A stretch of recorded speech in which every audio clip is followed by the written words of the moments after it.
guys, this is the tutorial for the server auction. So first natin gagawin is type natin /CA to open the auction menu. Yun. So makikita nyo dito guys is yung mga items na binibenta ng mga players tsaka yung binibenta mo.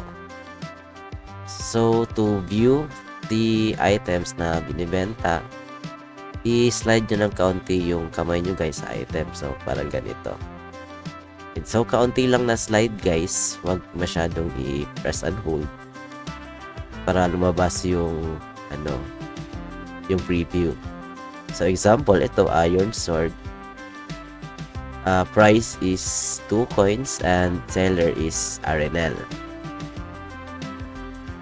Now kung gusto nyo magbenta guys, pindutin nyo lang yung i-close muna natin yung menu, tas type nyo yung command na /CA and then sell.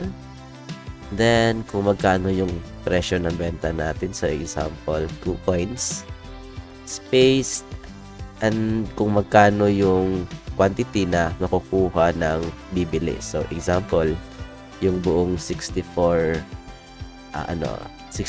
birch logs yung ibibenta natin.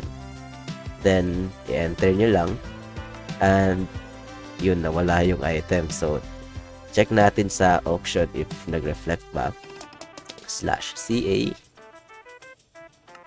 and ayun, nandito yung birch log and yung seller is .RNL. So that kasi ito yung indicator na cellphone or mobile yung player.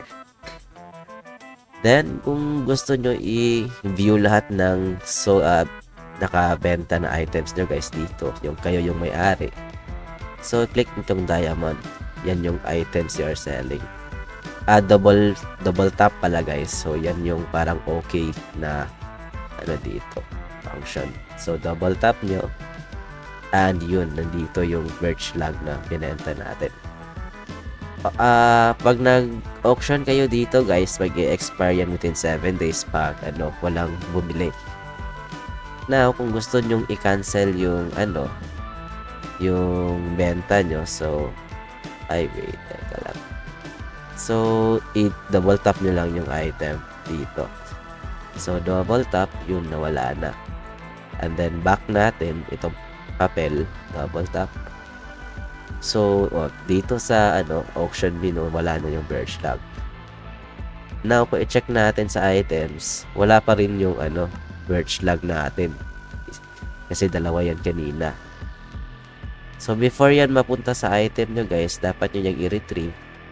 So to retrieve, punta lang kayo sa auction menu /CA, then punta kayo dito sa itong poisonous potato ba to. So double tap and ayun dito. So example guys, marami kayong items dyan na na-cancel or na-expire. Kung gusto nyong isa lang yung i-retrieve nyo, i-double tap nyo lang to.